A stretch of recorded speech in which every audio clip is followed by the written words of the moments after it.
जय जोहार, नमस्कार। दैनिक छत्तीसगढ़ चैनल देखना शुरू कर चुके हैं आप और छत्तीसगढ़ की आज की तमाम सारी बड़ी खबरों की शुरुआत इस चैनल को सब्सक्राइब करने के साथ, ताकि छत्तीसगढ़ की रोजाना बड़ी खबरें बिना किसी रुकावट के हम आप तक लगातार पहुंचा सके। छत्तीसगढ़ के गरियाबंद में बच्चों समेत परिवार का रेस्क्यू किया गया। बाढ़ से पूरा गौठान टापू बन चुका है। 300 गायें इसमें फंसी हुई हैं। वाटर लेवल घटने का इंतजार अब टीम करती जा रही है। छत्तीसगढ़ के गरियाबंद के सुहागपुर के गौठान में बाढ़ के पानी से घिरे एक परिवार को नगर सेना की टीम ने करीबन 4 घंटे के रेस्क्यू ऑपरेशन के बाद जाकर सुरक्षित बाहर निकाल पाए। परिवार में 3 छोटे बच्चे समेत कुल 5 लोग शामिल थे। वहीं गौठान में करीबन 300 गायें अब भी बाढ़ के पानी में फंसी हुई हैं। पानी का स्तर नहीं घटने पर नगर सेना और जिला प्रशासन की टीम इनके लिए भी रेस्क्यू ऑपरेशन चला सकती है। लगातार बारिश की वजह से सुहागपुर गांव का गौठान पूरी तरीके से पानी में घिर चुका है। दोपहर से एक भी परिवार वहीं फंसा हुआ था। शाम करीबन 5 बजे इसकी सूचना जिला प्रशासन और नगर सेना को मिली। हालात ऐसे थे कि पैदल वहां पर पहुंचना संभव नहीं था। इसके बाद रेस्क्यू बोट मंगा करके इस अभियान की शुरुआत की गई। देर शाम शुरू हुआ रेस्क्यू ऑपरेशन पूरी रात चलता रहा। चारों तरफ अंधेरा, तेज पानी का बहाव और रोशनी की कमी के बीच नगर सेना के जवानों ने आधे किलोमीटर से ज्यादा की दूरी बोट से तय की। रास्ते में कई बार बोट बंद भी हो गई, लेकिन दूसरी ओर मौजूदा जवान टार्च की रोशनी से रास्ता दिखाते नजर आए। छत्तीसगढ़ वासियों के लिए बहुत अच्छी खबर। डोंगरगढ़ कटघोरा नई रेलवे लाइन को अब मंजूरी दे दी गई है। छत्तीसगढ़ के लिए बता दें कि महत्वपूर्ण बुनियादी ढांचा परियोजना को केंद्र सरकार ने मंजूरी दे दी है। बहुप्रतीक्षित डोंगरगढ़ कटघोरा नई रेलवे लाइन परियोजना को हरी झंडी मिल चुकी है। इस स्वीकृति को राज्य के परिवहन, औद्योगिक विकास और रोजगार के लिहाज से एक बड़ी उपलब्धि माना जा रहा है। नई दिल्ली में केंद्रीय आवासन एवं शहरी कार्य राज्य मंत्री तोखन साहू, मुख्यमंत्री विष्णुदेव साय और राजनांदगांव सांसद संतोष पांडे ने केंद्रीय रेल मंत्री अश्विनी वैष्णव से मुलाकात की। बैठक में डोंगरगढ़ कटघोरा नई रेलवे लाइन परियोजना के साथ बस्तर अंचल में रेल नेटवर्क का विस्तार पर भी चर्चा हुआ, जिसके बाद परियोजना को मंजूरी प्रदान की गई। केंद्रीय राज्य मंत्री तोखन साहू ने बताया कि संसद बनने के बाद से लेकर वे इस परियोजना को स्वीकृति दिलाने के लिए लगातार प्रयासरत थे। उन्होंने रेल मंत्रालय के समक्ष छत्तीसगढ़ की जनभावनाओं और क्षेत्रीय आवश्यकताओं को लगातार प्रमुखता से उठाया। महानदी की बाढ़ से निजदा गांव में अब बाढ़ जैसे हालात नजर आ रहे हैं, जिसकी वजह से हालात बिगड़ चुके हैं। घर में फंसे तकरीबन 6 लोगों को एसडीआरएफ की टीम ने रेस्क्यू निकाला सुरक्षित तौर पर, जहां तटीय गांवों में अब सुरक्षा के लिए खतरा बना हुआ है। महानदी के ऊपरी कैचमेंट क्षेत्रों में लगातार हो रही बारिश के बाद नदी का जलस्तर तेजी से बढ़ गया है। इसका असर आरंग के तटीय गांव निजदा में देखने को मिला, जहां बाढ़ का पानी गांव के निचले हिस्सों में घुस गया। पानी से घिरे एक घर में फंसे एक ही परिवार के 6 सदस्यों को राज्य आपदा मोचन बल यानी एसडीआरएफ की टीम ने मोटर बोट की मदद से सुरक्षित बाहर निकाला। वहीं जानकारी के मुताबिक बात करें तो निजदा निवासी सियाराम साहू के घर के चारों ओर कुछ ही घंटों में बाढ़ का पानी भर गया था। सुबह ग्रामीणों और स्थानीय जनप्रतिनिधियों ने परिवार को घर खाली करने की सलाह दी थी, लेकिन परिवार ने शुरुआत से ही इसे गंभीरता से नहीं लिया।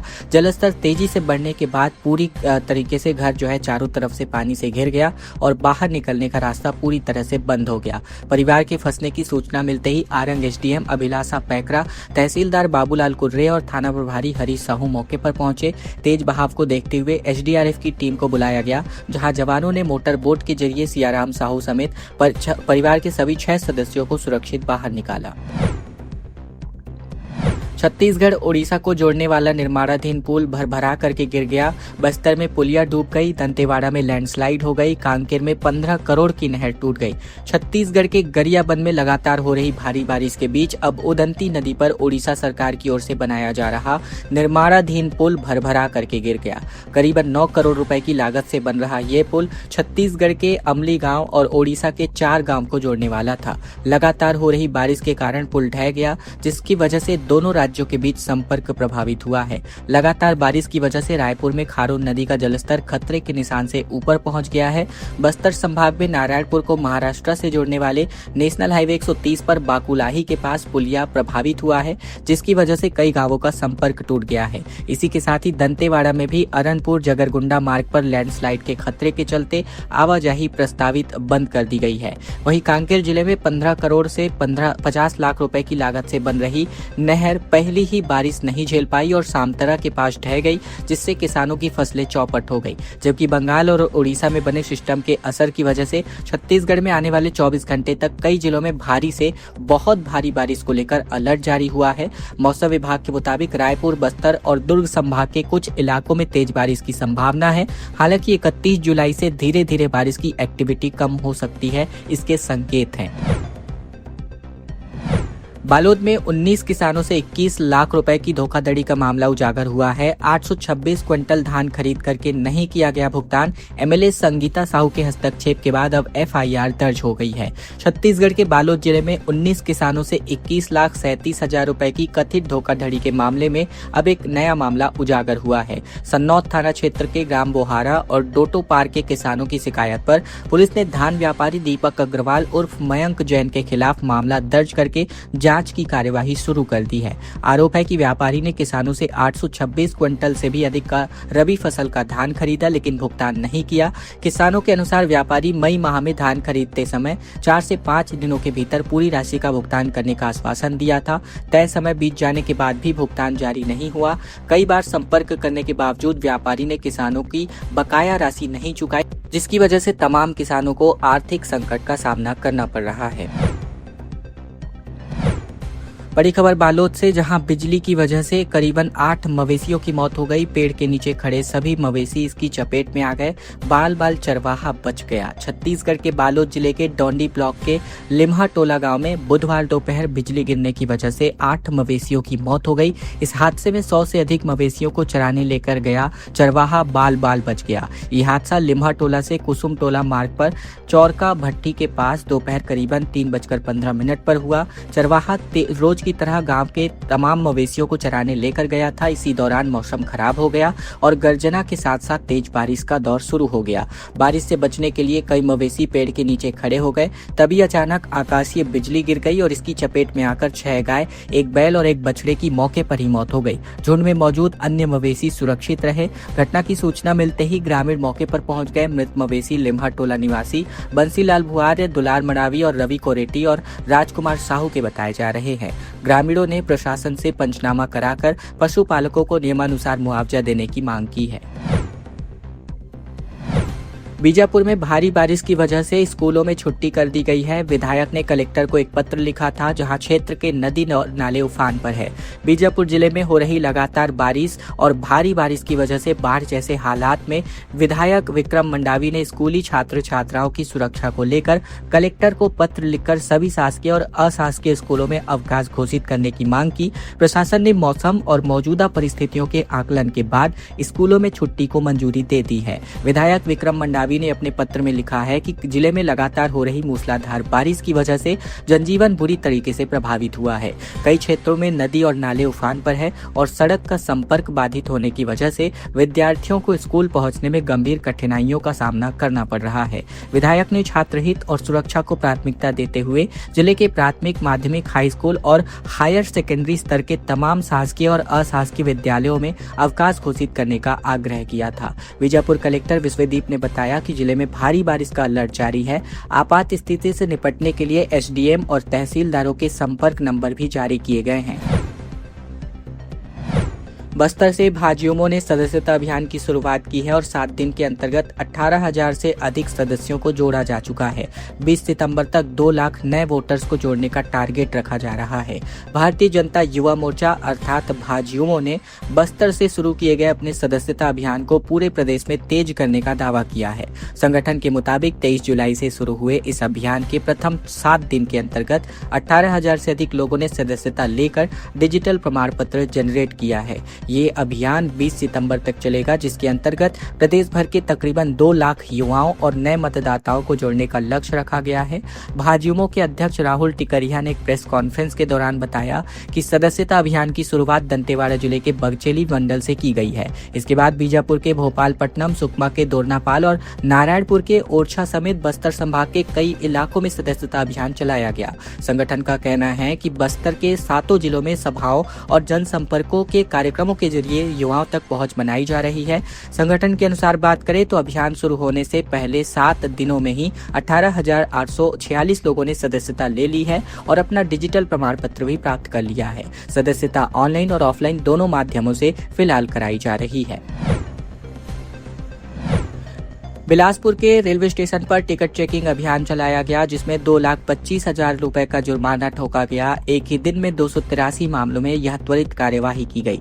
बिलासपुर रेलवे स्टेशन पर मंगलवार को एक विशेष टिकट चेकिंग अभियान चलाया गया था और इस दौरान एक ही दिन में 283 मामलों में कुल मिलाकर 2,25,000 रुपए का जुर्माना वसूला गया, जिसकी जानकारी बीते दिन साझा कर दी गई। रेलवे प्रशासन ने बताया कि यह अभियान जो है विदाउट टिकट यानी बिना टिकट लेकर यात्रा करने वाले यात्रियों की सुविधा सुनिश्चित करने, बिना टिकट यात्रा पर प्रभावी रोक लगाने, यात्रियों को रेलवे के नियमों के प्रति जागरूक करने के उद्देश्य से जारी रहेगा। ये अभियान वरिष्ठ मंडल वाणिज्य प्रबंधक अनुराग कुमार सिंह के मार्गदर्शन और सहायक वाणिज्य प्रबंधक DS चौहान के नेतृत्व में संचालित किया गया। इसमें मुख्य वाणिज्य निरीक्षक, मुख्य टिकट निरीक्षक, TTE और RPF के स्टाफ सक्रिय रूप से भूमिका निभाते नजर आए। वहीं टिकट चेकिंग के दरमियान तकरीबन 283 मामलों में 2,25,900 रुपए का जुर्माना वसूला गया, जिसमें बिना टिकट यात्रा के 217 मामलों में 1,91,000 रुपए से भी अधिक की मामले की वसूली की गई।